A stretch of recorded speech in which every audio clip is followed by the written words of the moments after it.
Hello friends, मैं रवि स्वागत करता हूं अपने चैनल रवि स्टडी जोन में। तो दोस्तों, आज मैं यूपीटीपीएससी जेई का प्रैक्टिस सेट लाया हूं और इसमें मैं 5000 प्लस क्वेश्चन सॉल्व कराऊंगा। ठीक है, और यूपीटीपीएससी जेई का डेट तो नहीं आया, लेकिन हम अप्रोक्स मान के चल रहे हैं कि हमारे पास 2 मंथ का टाइम है, 60 डेज़। तो इन 60 डेज़ में हम सारे सब्जेक्ट को क्लियर करेंगे। ठीक है, अच्छे तरीके से। आज मैं सिटी सब्जेक्ट के क्वेश्चन लाया हूँ। ठीक है, और ये हमारा पार्ट फर्स्ट है। अगर जो स्टूडेंट सीरियस हैं यूपीटीपीएससी जेई एग्ज़ाम को क्रैक करने के लिए, तो प्लीज़ इस वीडियो को देखिए और सब्सक्राइब कीजिए, लाइक कीजिए, शेयर कीजिए। ठीक है, तो चलते हैं क्वेश्चन की ओर। चलिए, हमारा पहला question,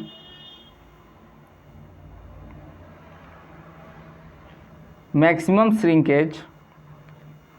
shrinkage take place in concrete after drying for. Concrete में अधिकतम संकुचन कितने दिन तक शुष्क होने के बाद होती है? मैक्सिमम श्रिंकेज कितने दिन में होती है? तो ये होती है आपकी 28 दिन में। ठीक है, चलिए नेक्स्ट।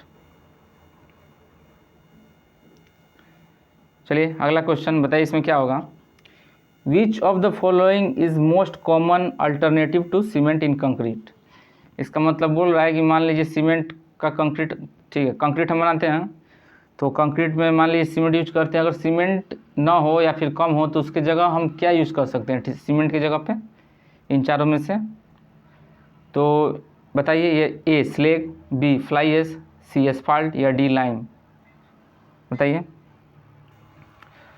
तो हम सीमेंट की जगह हम यूज कर सकते हैं एसफाल्ट को। ठीक है, option C is the right answer.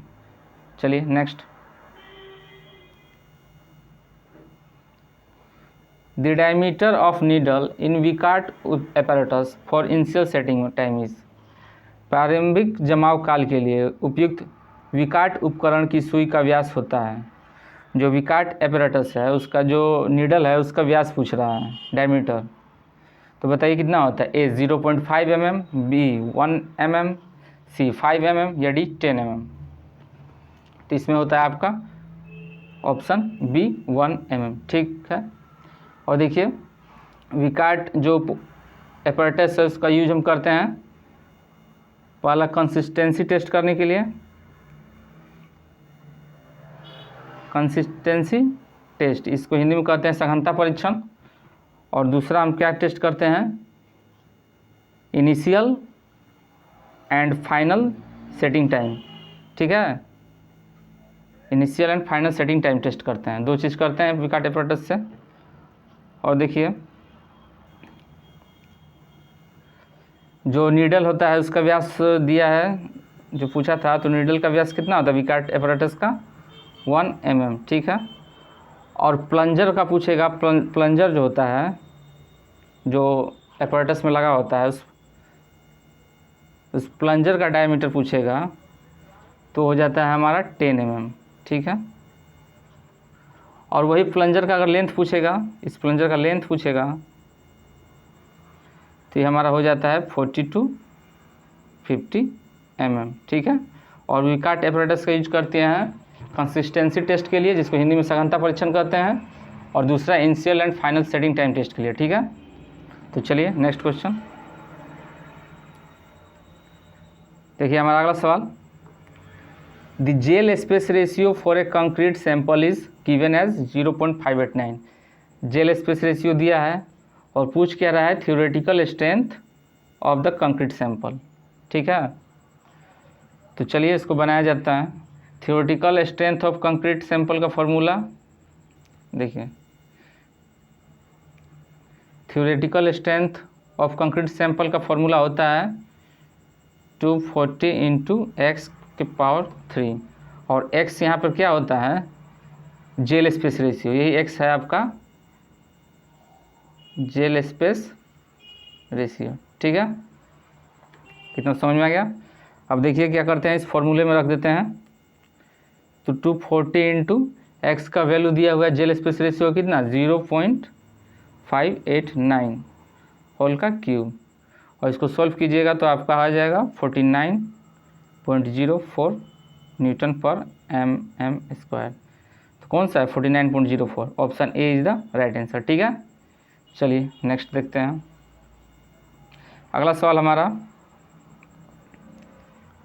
देखिए, in the designation of concrete mix M refers to, concrete mix के नाम में एम से क्या तात्पर्य है? एम से क्या होता है? A material, B mix, C method of construction या डी प्रोपोर्शन।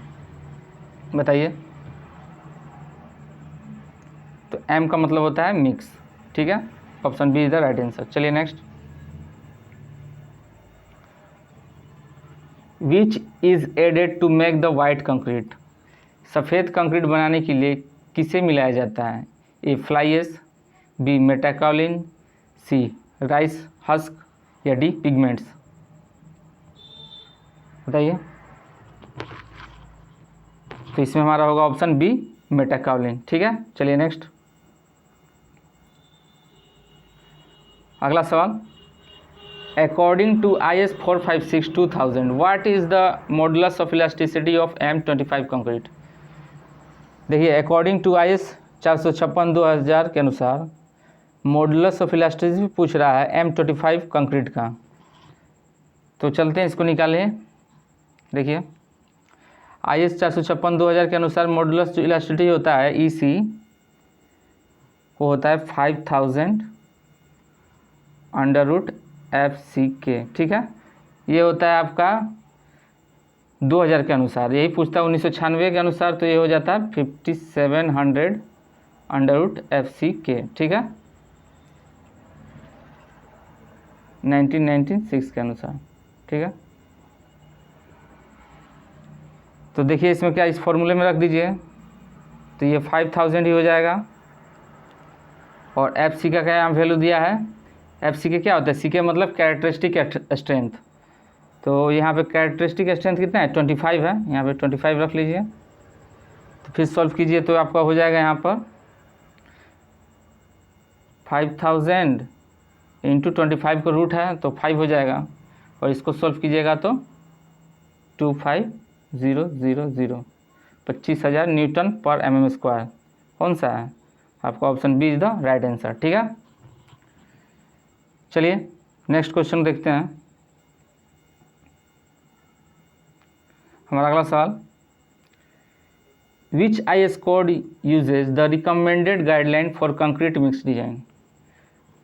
किस IS कोड में कंक्रीट मिक्स डिजाइन के लिए अनुशंसित दिशा निर्देश का उपयोग किया जाता है? IS कोड पूछ रहा है किसका? डायरेक्ट बता रहे हैं, IS कोड आपको पूछ रहा है कंक्रीट मिक्स डिजाइन का, ठीक है। तो कंक्रीट मिक्स डिजाइन का IS कोड पूछ रहा है, कौन सा होगा इसमें? बताइए। तो इसमें होगा आपका 10262, IS 10262, ठीक है, कंक्रीट मिक्स डिजाइन का यही होगा। चलिए नेक्स्ट,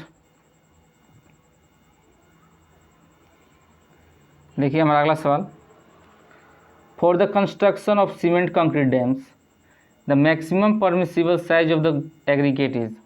सीमेंट कंक्रीट बांधों के निर्माण के लिए मिलावे का अधिकतम स्वीकार्य आकार होता है। बताइए। 40 mm, 50 mm, 60 mm या 70 mm। Construction of cement concrete dam, ठीक है, बताइए सीमेंट कंक्रीट डैम का। तो ये होगा, इसमें आपका होगा ऑप्शन ए 40 mm, ठीक है। देखिए सीमेंट कंक्रीट डैम है तो 40 mm, ठीक है। और यही पूछता RCC वर्क के लिए तो हो जाता है आपका 20 mm for RCC work. RCC work के लिए हो जाएगा आपका 20 mm और सीमेंट कंक्रीट वर्क के लिए 40 mm, ठीक है। चलिए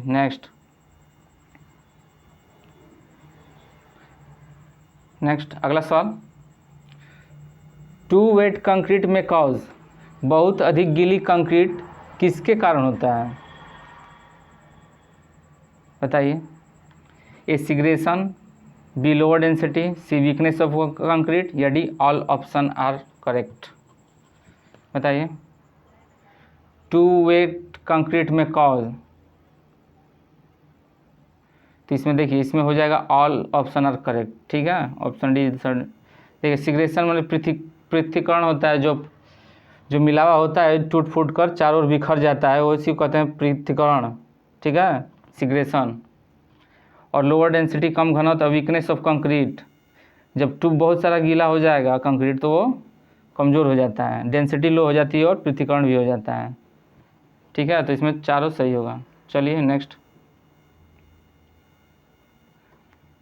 अगला सवाल।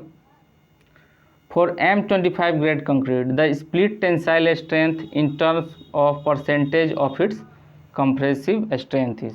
ठीक है, अब पूछ रहा है कि M25 ग्रेड कंक्रीट के लिए इसकी प्रतिशत संपीड़न सामर्थ्य के संदर्भ में, देखिए स्प्लिट टेंसाइल स्ट्रेंथ के संदर्भ में बताना है, किसको बताना है, ऑफ इट्स कंप्रेसिव स्ट्रेंथ को बताना है, संदर्भ में विभाजित तन्यता शक्ति क्या है। ठीक है, तो देखिए इसको क्या करना है, पहले तो आप देखिए कंप्रेसिव स्ट्रेंथ, चलिए नेक्स्ट पेज में समझाते हैं।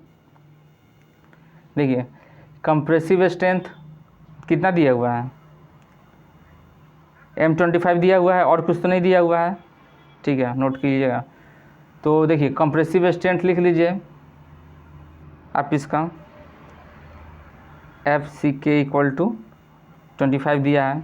ठीक है, अब देखिए जो टेंसाइल स्ट्रेंथ होता है उसको आप FT से डिनोट कर लीजिए, FT से। ठीक है, वो आपका इक्वल टू होता है 0.66 FCR। ठीक है, तो देखिए यहाँ पे आपका FCK दिया हुआ है, रुकिए हटा देना,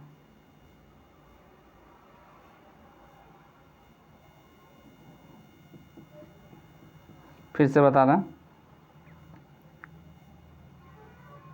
देखिए आपको दिया है क्वेश्चन में FCK। ठीक है, FCK दिया हुआ है आपका 25 और जो टेंसाइल स्ट्रेंथ होता है उसका फॉर्मूला होता है FT इक्वल टू 0.66 FCR। ठीक है, और यहाँ पे CK दिया हुआ है। ठीक है, तो अब देखिए FCR क्या होता है, फ्लेक्सुरल स्ट्रेंथ।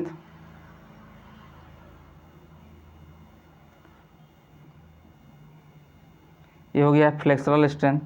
ठीक है, तो अब देखिए हमको तो निकालना है टेंसाइल स्ट्रेंथ, पहले FT निकालना है, तो 0.66 FCR, तो FCR भी निकालना होगा।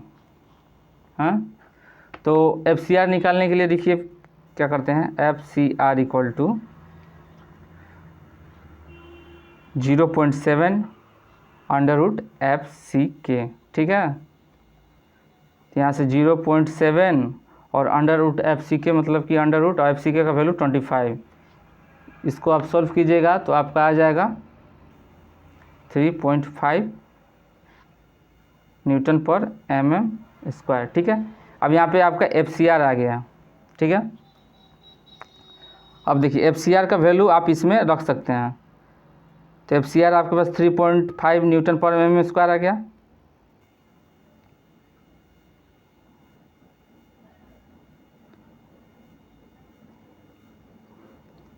अब देखिए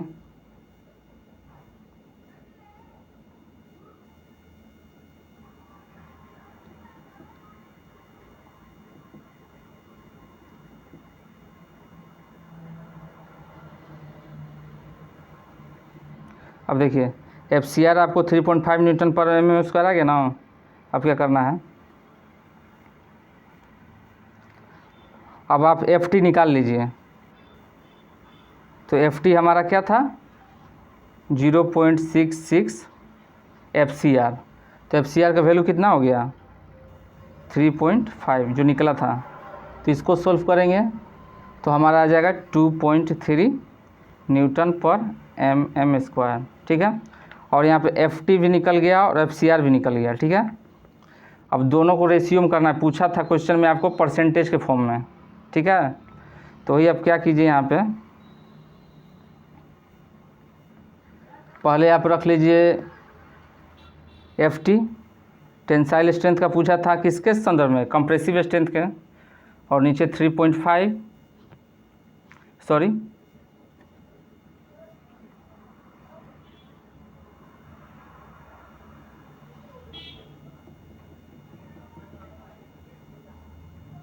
देखिए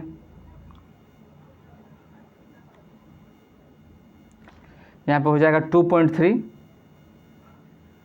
अपॉन 25, कैरेक्टरिस्टिक एक्सटेंट 25 था, इन 200, ठीक है। तो जब इसको आप सॉल्व कीजिएगा तो आपका आ जाएगा 9.25, ठीक है, 9.25%, ठीक है। तो देखिए 9.25 आ गया ना, तो किसके बीच में है? ऑप्शन ए 7.11% के बीच में है, ठीक है। चलिए नेक्स्ट देखते हैं। Which of the following is added during cement production primarily to avoid flash setting of cement, ठीक है। अब देखिए सीमेंट निर्माण के समय निम्न में से किसे मुख्यतः सीमेंट के फ्लैश सेटिंग से बचाने के लिए मिलाया जाता है? फ्लैश सेटिंग मतलब कि तुरंत सेटिंग होने से रोके, तो कौन सा रोकता है? फ्लाई एश, बी स्लैग, सिस जिप्सम या डी लाइम? तो फ्लैश सेटिंग से हमने जिप्सम रोकता है, क्योंकि जिप्सम क्या है? रिटार्डर है, ठीक है, रिटार्डर है, मंदक है, तो जिप्सम रुकता है, ठीक है। चलिए नेक्स्ट।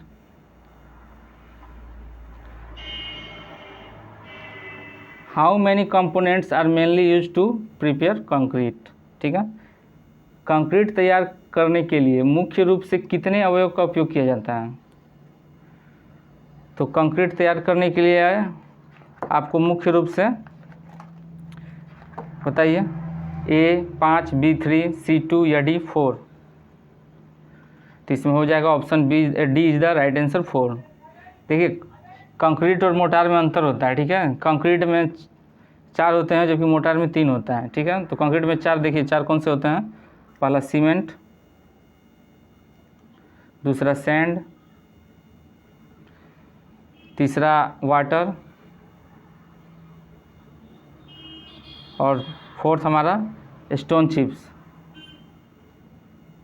जिसे हम महीन मिलावा भी कह सकते हैं, स्टोन चिप्स, ठीक है। चलिए अगले क्वेश्चन की ओर चलते हैं।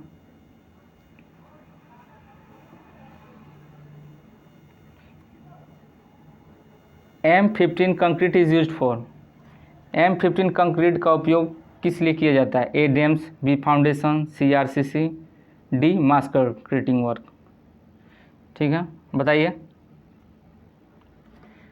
तो इसमें हो जाएगा option be the right answer, foundation, ठीक है।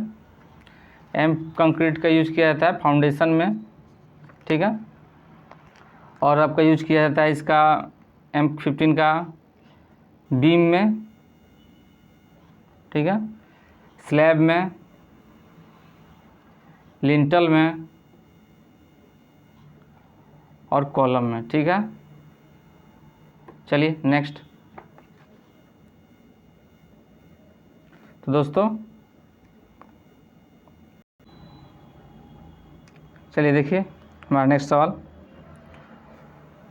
IS sieve number 10 mm and 4.75 mm are generally used for grading of. IS चलनी संख्या 10 mm और 4.75 mm समांतर इसकी ग्रेडिंग के लिए उपयोग किया जाता है। तो 4.75 से ऊपर कौन सा होता है? ये कोर्स ग्रेडेड होता है, ठीक है। चलिए next question. The bulking of sand is depend upon, बालू का फूलना किस पर निर्भर होता है? A chemical reaction, B types of water, C fineness of sand या डी क्वांटिटी ऑफ सैंड, बताइए। तो इसमें होता है option C fineness of sand, ठीक है। देखिए जो सरफेस मॉइस्चर होता है, सरफेस मॉइस्चर के कारण वॉल्यूम इंक्रीज करता है, ठीक है। सरफेस मॉइस्चर को हिंदी में कहते हैं सतही नमी, उसी कारण वॉल्यूम इंक्रीज करता है, जिसको हम बल्किंग ऑफ सैंड कहते हैं, ठीक है। और देखिए बल्किंग ऑफ सैंड के बारे में बताते हैं। तो बल्किंग ऑफ सैंड किसे कहते हैं? सरफेस मॉइस्चर जिसको हम सतही नमी कहते हैं, उसके कारण वॉल्यूम जब इंक्रीज करता है तो उसे हम बल्किंग ऑफ सैंड कहते हैं। देखिए क्या होता है, जब वाटर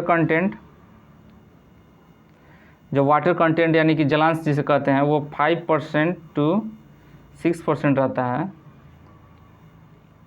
ठीक है। 5% से 6% जब रहता है तो 20% to 40% उसका वॉल्यूम इंक्रीज करता है, ठीक है,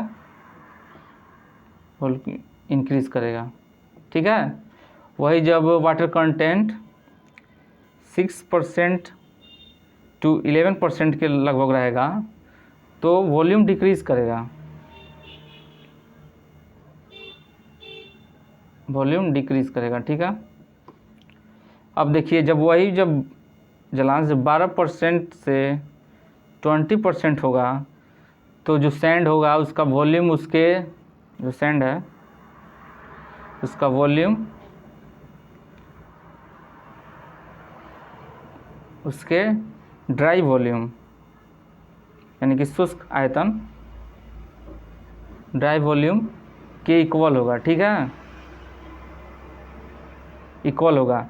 12% से 20% होगा तो सैंड वॉल्यूम उसके ड्राई वॉल्यूम के इक्वल होगा। ठीक है, चलिए नेक्स्ट अगला सवाल। टू प्रोड्यूस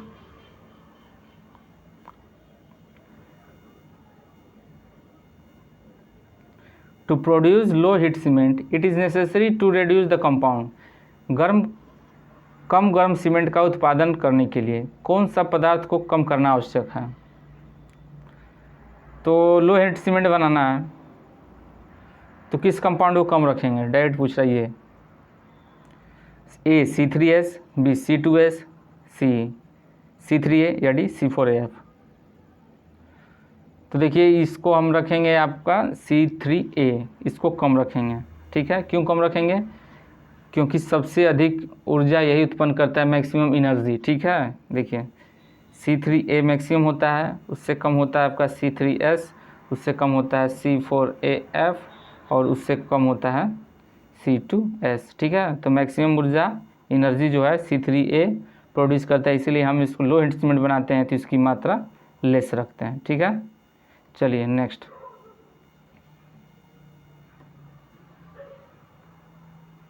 अगला सवाल। विच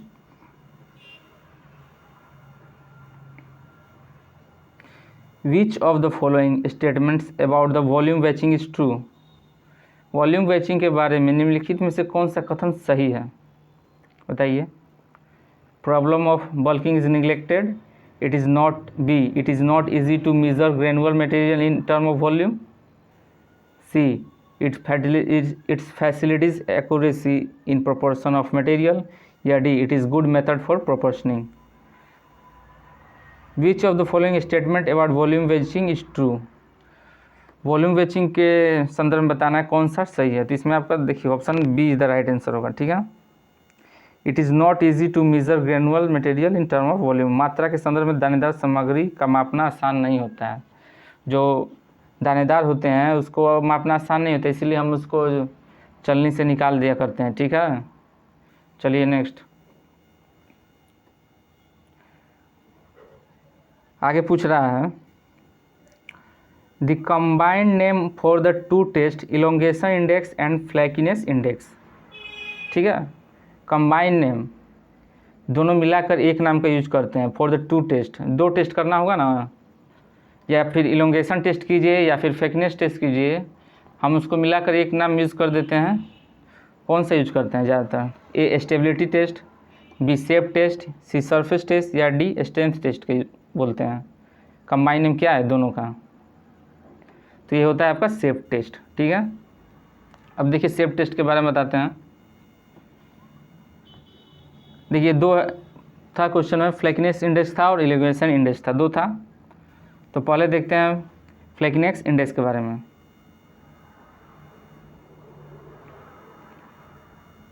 फ्लैकीनेस इंडेक्स, ठीक है,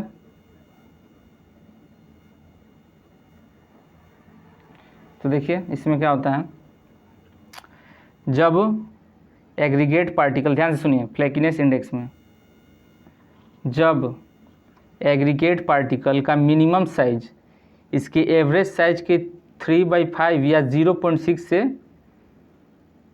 0.6 गुना से कम हो। ठीक है, समझ में आया? फ्लैकीनेस इंडेक्स देखिए, जब व्हेन एग्रीगेट पार्टिकल्स, जब देखिए हिंदी में बता रहा है, व्हेन जब एग्रीगेट पार्टिकल का मिनिमम जो साइज होता है, जो मिलावा का कण होता है उसका स्मॉलेस्ट साइज उसके एवरेज साइज के 3/5 या 0.6 गुना से कम हो। ठीक है, उसी को कहते हैं फ्लैकीनेस इंडेक्स। ठीक है, और दूसरा हमारा होता है इलोंगेशन इंडेक्स। इलोंगेशन इंडेक्स देखिए इसका क्या होता है, तो वही जब एग्रीगेट के जो पार्टिकल होते हैं उसकी साइज इसके एवरेज साइज के 9/5 या 1.8 गुणे से अधिक हो, ठीक है, वही होता है इलोंगेशन इंडेक्स। देखिए जो फ्लैकीनेस इंडेक्स होता है उसको 35% टू 40% से अधिक डिजायर्ड नहीं करते हैं, ठीक है। आईएस के अनुसार जो इसका इंडेक्स होता है वो 35% टू 40% से अधिक नहीं करते हैं, डिजायरेबल नहीं, नॉट डिजायरेबल है, ठीक है। लेकिन इलोंगेशन इंडेक्स का अभी कोई फिक्स्ड पॉइंट नहीं है, ठीक है, अभी कोई फिक्स्ड इसका नहीं बताया गया है। चलिए नेक्स्ट, अगला क्वेश्चन,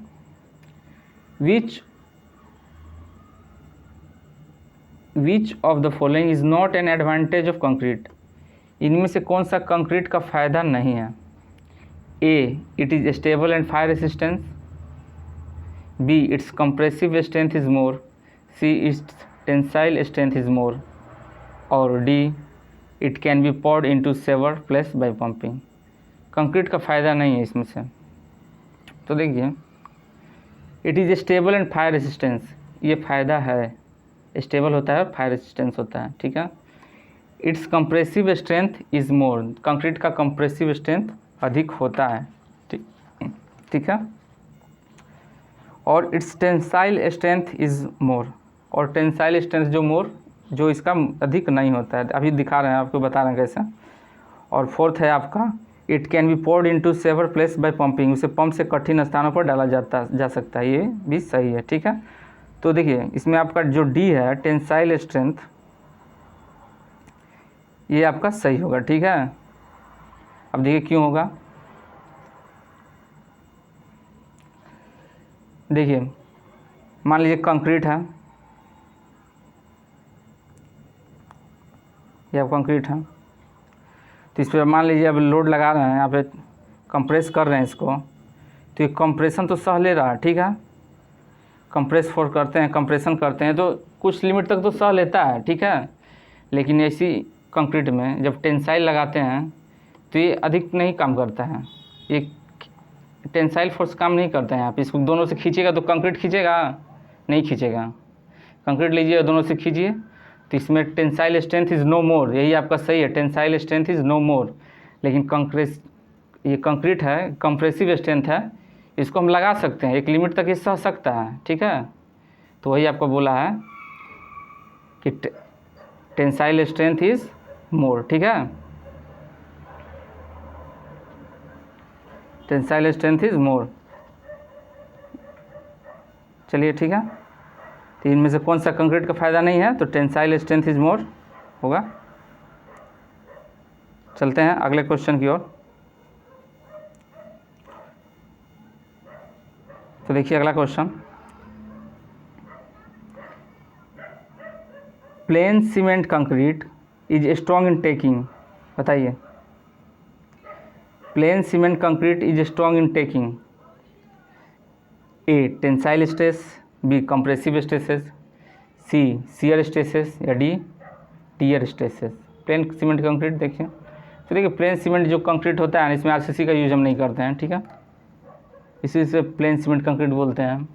इसमें से आरसीटी का हम यूज नहीं करते हैं, इससे ये जो है प्लेन सीमेंट कंक्रीट सिर्फ कैरी करता है कंप्रेसिव स्ट्रेसेस, ठीक है, it carry only compressive stresses. और कंक्रीट की टेंसाइल स्ट्रेंथ जो होती है इसकी कंप्रेसिव स्ट्रेंथ का 10 to 15% तक होती है, ठीक है, इसमें आरसीसी नहीं होता है, ठीक ना, ठीक है, रेनफोर्स इसमें नहीं होता है। चलिए नेक्स्ट, अगला क्वेश्चन हमारा, on which of the following factor does the number of sample to be taken for testing of concrete depend, concrete के परीक्षण हेतु लिए जाने वाले नमूनों की संख्या किन कारकों पर निर्भर करती है। A the grade of concrete, B expected strength of concrete, D quantity of concrete. तो देखिए हम टेस्ट करते हैं तो सही बात है, ग्रेड ऑफ कंक्रीट पर निर्भर करती है, स्ट्रेंथ ऑफ कंक्रीट पर भी निर्भर करती है, और grade of concrete in the work इस quantity of concrete in the work इस पर भी निर्भर करती है। तो इसमें आपका ऑप्शन डी होगा, चारों सही होगा, ठीक है। चलिए नेक्स्ट देखते हैं, चलिए अगला सवाल, recommended proportion of concrete for mass concrete work, recommended proportioning of concrete for mass concreting work. इसमें पूछ रहे हैं मास कंक्रीटिंग वर्क के लिए हम किस मिक्स डिज़ाइन का यूज़ करते हैं मास कंक्रीटिंग के लिए, तो इसमें बताइए कौन सा होगा। तो मास कंक्रीटिंग के लिए हम यूज़ करते हैं 148, option C is the right answer. चलिए नेक्स्ट बताइए दोस्तों, इसमें क्या होगा। गिट्टी का उपयोग तब नहीं करते हैं जब कंक्रीट का दानेदार सतह होता है, खुरदरी सतह होता है, चिकनी सतह होता है या चमकदार सतह होता है।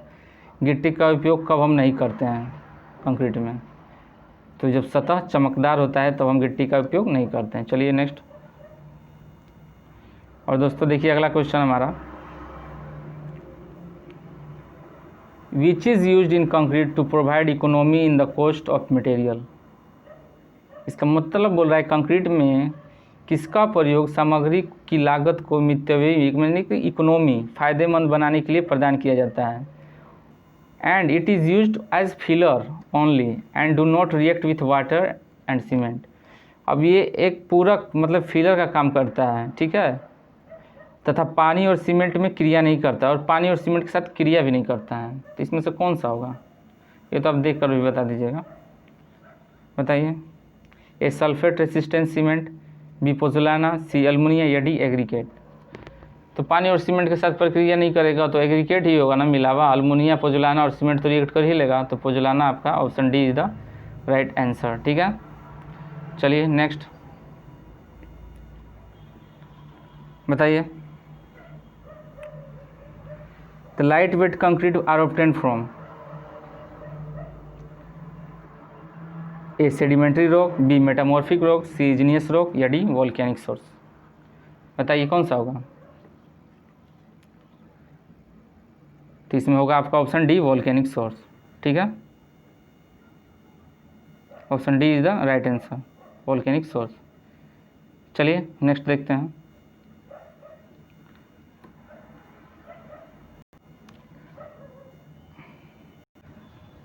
तो देखिए दोस्तों हमारा अगला सवाल, the value of bulk density of aggregate depend upon. मिलावे के स्थूल घनत्व का मान किस पर निर्भर करता है।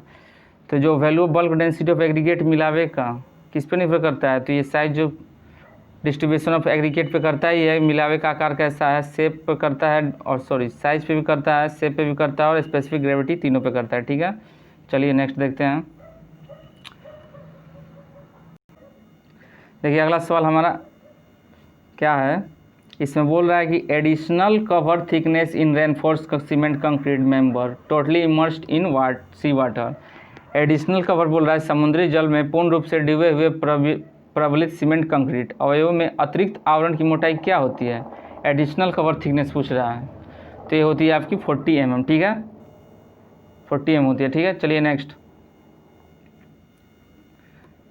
देखिए नेक्स्ट क्वेश्चन। तो दोस्तों ये शायद क्वेश्चन हम बता चुके हैं, इसमें आपका होगा option A is the right answer. चलिए नेक्स्ट देखते हैं।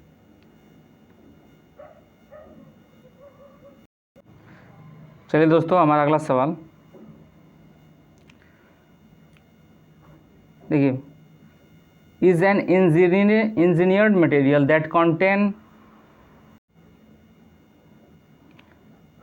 देखिए क्या बोल रहा है, is an engineered material that contains cement, polymer and glass fiber. It is mainly used in concrete products including ornamental structure, fountain, domes, etc.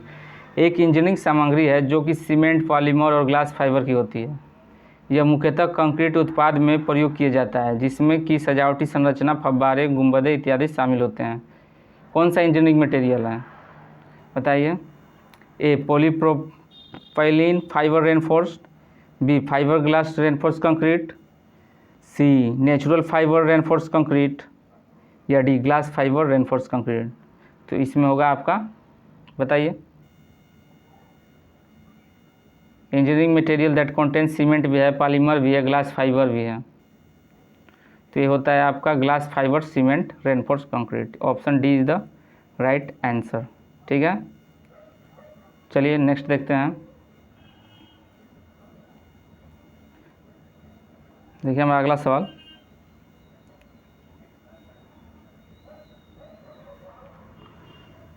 For preparing ordinary concrete what is the quantity of water used. मैंने साधारण concrete आपको बनाना है तो quantity of water क्या होगा, water की quantity क्या बताइएगा होगा जब आपको साधारण कंक्रीट बनाना है, तैयार करना है।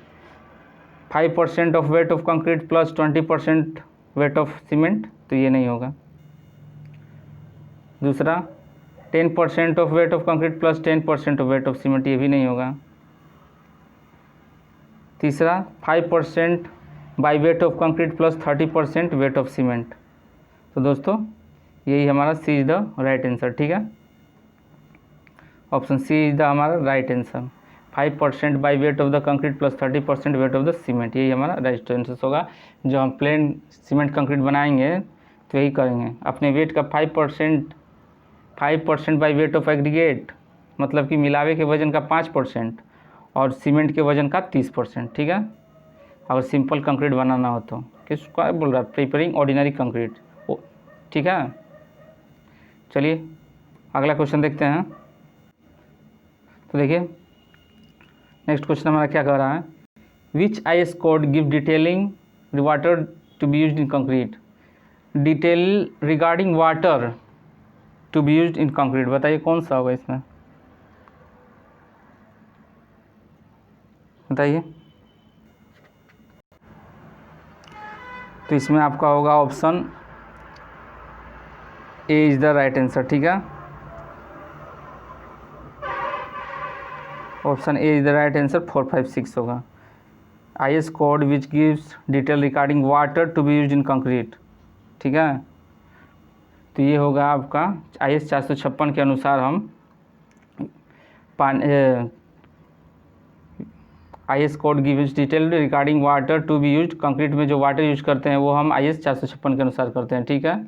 और जिसमें वाटर होता है जो कंक्रीट में यूज किया जाता है 6 to 8% उसका pH वैल्यू होता है, ठीक है। और कैल्शियम क्लोराइड की मात्रा इसमें अधिक, कैल्शियम क्लोराइड जो होता है CaCl, इसकी मात्रा होती है 1.5% और सैलिनिटी होती है जिसको हम हिंदी में कहते हैं लवणता, इसकी मात्रा होती है 3.5%। सैलिनिटी जो होती है वो होती है 3.5%, ठीक है। और देखिए ये तो हो गया कि पानी को हम किस तरीके से, मतलब कि किस रेशियो पे, किस IS पे देंगे कंक्रीट में, तो 456 हो गया। और जो एग्रीगेट का क्लासिफिकेशन होता है, मिलावे का वर्गीकरण, वो होता है आपका IS 383 classification of aggregate, classification of aggregate.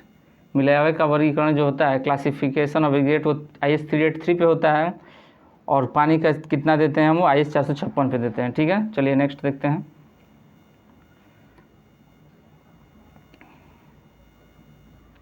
बताइए अगला क्वेश्चन, बल्किंग क्या है। तो पहले मैंने डिस्कस किया था बल्किंग क्या है, बताइए इसमें से क्या कौन सा होगा, चारों में से बल्किंग क्या है। तो इसमें होगा option A is the right answer, increasing volume of sand due to moisture keeping kiss and particle. मैंने बताया था मॉइस्चर के बारे में, तो वही होता है increasing volume of sand due to moisture which keeps and sand particles apart. चलिए नेक्स्ट देखते हैं हमारा अगला सवाल, in case of reinforce concrete what is the minimum grade of concrete that should be used in sea water और when expose directly along the sea coast और sea water के बाद बोलेगा। देखिए जो हम रेनफोर्स कंक्रीट होता है, जो minimum grade concrete that should be used in sea water में हम उसका प्रयोग करते हैं, जो बचाता है और उसको सही बनाए रखता है। सी वाटर में किस ग्रेड का कंक्रीट यूज़ करते हैं, तो ए M15, B M20, C M25 और D M30। तो सी वाटर के लिए आप क्या यूज़ करते हैं, M30, ठीक है। Option D the right answer, M30। और additional cover thickness of water बोलेगा तो वो होगा आपका 40 mm, ठीक है। 40 mm होगा, वो थिकनेस था और यहाँ पे ग्रेड पूछ रहा है, दोनों में डिफरेंस समझिएगा, ठीक है। वो थिकनेस था यानी कि mm था, और ये ग्रेड पूछ रहा है यानी कि CR कैरेक्टरिस्टिक स्ट्रेंथ पूछ रहा है, तो M30 यूज़ करेंगे, ठीक है ना। Option D is the right answer. चलिए नेक्स्ट देखिए, some facts related to gain early and more strength in concrete are. Cement में जल्दी व ज़्यादा सामर्थ्य प्राप्त करने के संबंध में कुछ तथ्य हैं। सीमेंट जल्दी सामर्थ्य करता है और ज़्यादा जल्दी गेन करता है, ईयरली गेन और मोर स्ट्रेंथ। तो देखिए, पहला बाय फाइनिंग ग्राइंडिंग, महीन पिसाई, तो ये तो सही बात है, ये तो करता ही है, ठीक है। By decreasing lime content, C by burning at high temperature, या D by increasing the gypsum content. पूछा क्या है, some fact related to gain early, मतलब ईयरली गेन करें and more strength in cement, तो कौन सा होगा इसमें, देखिए दिया है AB, ACD, BCD या AC, तो इसमें आपका होगा option D is the right answer, ठीक है, AC, ठीक है, AC ए बताए थे, और सी देखिए bye increasing the gypsum content, ठीक है, जिप्सम की मात्रा बढ़ाने से, सॉरी ये नहीं हुआ,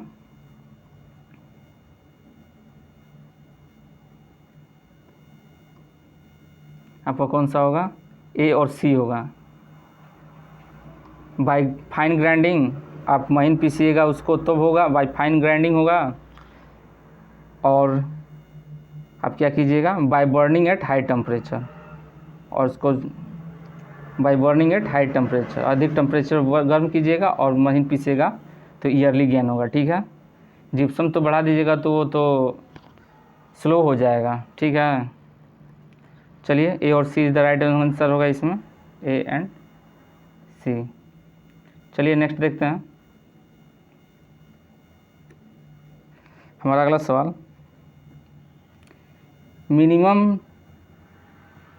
minimum number of cubes required for testing a compressive strength of concrete. Concrete के संपीड़न सामर्थ्य का परीक्षण करने के लिए आवश्यक घनों की न्यूनतम संख्या है, A1, B2, C3 या D6।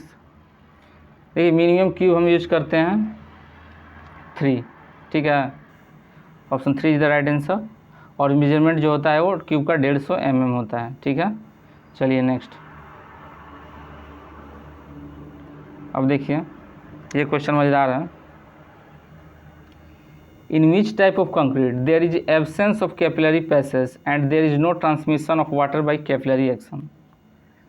बताइए किस प्रकार के कंक्रीट में केशिकीय मार्ग अनुपस्थित रहता है, मतलब केशिकीय मार्ग मतलब कैपिलरी जो होता है ना, जो वही होता है, वही अनुपस्थित होता है, एंड केशिकीय बल के कारण पानी का कोई संचरण नहीं रहता है।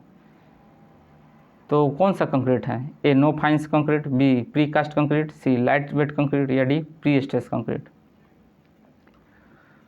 तो होता है आपका no fines concrete, option A is the right answer. चलिए नेक्स्ट देखिए अगला सवाल, all the ingredient before testing the ingredient and concrete should bout to room temperature which is probably. देखिए सामग्री और कंक्रीट के परीक्षण से पहले सभी सामग्रियों को कमरे के तापमान पर लाया जाएगा जो अधिकांशतः होता है। मान लीजिए टेस्टिंग करना है इंग्रेडिएंट का, जो सामान है कंक्रीट है उसको टेस्ट करना है, तो उसको टेस्ट करने से पहले एक रूम टेम्परेचर पर रखा जाएगा। वो रूम टेम्परेचर कौन सा है, कितना होगा, तो होगा 27 ± 3 degree Celsius, option C is the right answer. चलिए नेक्स्ट देखिए अगला सवाल हमारा, pick up the correct statement from the link. Correct statement बताना है, ठीक है, इसमें कौन सा सही है, ठीक है। The maximum size of coarse aggregate is 75 mm, minimum size, तो ये सही है। दूसरा क्या बोल रहा है, the maximum size of fine aggregate is 4.75 and minimum size, तो ये बी भी सही है। The material having particles of size varying from 0.6 mm to 0.002 mm is known as silt, तो ये भी सही है। तो option D is the right answer, चारों इसमें सही है, ठीक है। चलिए नेक्स्ट देखते हैं, देखिए इसमें क्या होगा, proper proportioning of concrete in sir, concrete की उचित अनुपातिकता किससे सुनिश्चित होती है? तो प्रोपोर्शनिंग का बात बोल रहा है, तो देखिए इसमें डिजायर स्ट्रेंथ और वर्केबिलिटी इस पर तो डिपेंड करता ही है, उसका प्रोपोर्शन कितना होगा, किस रेशियो में रखा जाता है। प्रोपोर्शनिंग का मतलब कि अनुपात, उसके रेशियो में, कितने रेशियो में किसको रखना है, किस किस पर डिपेंड करता है, ठीक है। तो स्ट्रेंथ और वर्केबिलिटी तो करता ही है, और दूसरा बी है ड्यूरेबिलिटी, इस पर भी करता है। C water tightness of the structure, इस पर भी करता है। तो इसमें चारों सही होंगे, option D is the right answer, ठीक है। चलिए नेक्स्ट देखते हैं हमारा अगला सवाल। Lime concrete is prepared by using aggregate and which as binding material. देखिए लाइम कंक्रीट को तैयार करने के लिए, लाइम कंक्रीट इज प्रिपेयर्ड तैयार करते हैं बाय यूजिंग एग्रीगेट एंड, तो लाइम कंक्रीट तैयार करते हैं किससे? एग्रीगेट से, और किससे? एज ए बाइंडिंग मटेरियल के रूप में। तो बताइए कौन सा है? लाइम कंक्रीट हमें बनाना है तो तैयार करते हैं एग्रीगेट का, और उस कौन सा मटेरियल जिसका यूज करते हैं एज बाइंडिंग मटेरियल में लाइम कंक्रीट के लिए? A select lime, B quick lime, C mixture of quick lime and cement, या डी लाइम स्टोन पाउडर। तो लाइम कंक्रीट बनाते हैं हम किससे? सिलेक्ट लाइम से, ठीक है। Option A is the right answer, ठीक है। चलिए राइट आंसर इसमें सिलेक्ट लाइम होगा। नेक्स्ट देखते हैं अगला सवाल हमारा, which among the following indicate the safe test for aggregate. Safe test जो पहले हुआ बताए थे ना, वही सेफ टेस्ट जो था हमारा, इलोंगेशन टेस्ट और कौन सा थे एक फ्लैगनेस टेस्ट, वही सेफ टेस्ट। तो क्या इंडिकेट करता है? ए बताइए, CBR test, B Deval test, C elongation test, या डी लॉस एंजल्स टेस्ट। तो बता ही दिया मैंने answer, shape test, elongation test, ठीक है। एलोंगेशन टेस्ट होगा और फ्लैगनेस टेस्ट होगा, option C is the right answer. और CBR टेस्ट आपको पता ही होगा, जो हम लोग जैसे कि हाईवे और रनवे बनाते हैं, तो हाईवे रनवे के सबग्रेड की जो सॉइल होती है उसकी स्टेबिलिटी को जो फाइंड करना होता है, उसको स्थिरता को ज्ञात करने के लिए हाईवे एंड रनवे का जो सबग्रेड है, जो अर्ध स्तर होता है सबग्रेड, उसकी सॉइल की जो स्टेबिलिटी है उसको फाइंड करने के लिए हम CBR टेस्ट का यूज करते हैं, ठीक है। चलते हैं नेक्स्ट क्वेश्चन में। ग्रेवल क्या है? A cohesive soil, B non cohesive soil, C sedimentary soil, या डी मेटामॉर्फिक सॉइल। बताइए। तो ये होता है आपका नॉन कोहेसिव सॉइल, ठीक है। Option B is the right answer, non cohesive soil. Cohesive soil का मतलब क्या है? Particles attract to each other, ठीक है।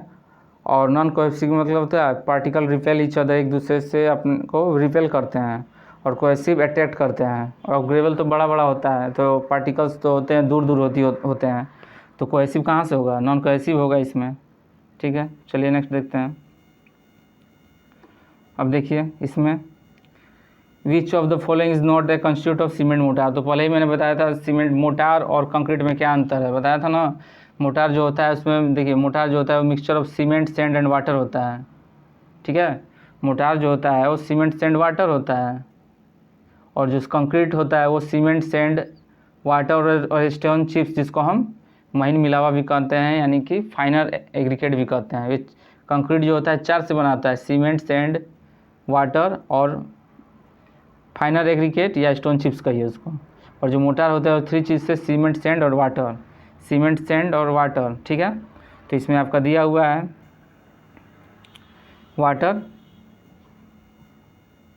वाटर, सीमेंट और सैंड को हम फाइन एग्रीगेट बोलते हैं। तो तीनों हमारा सही है।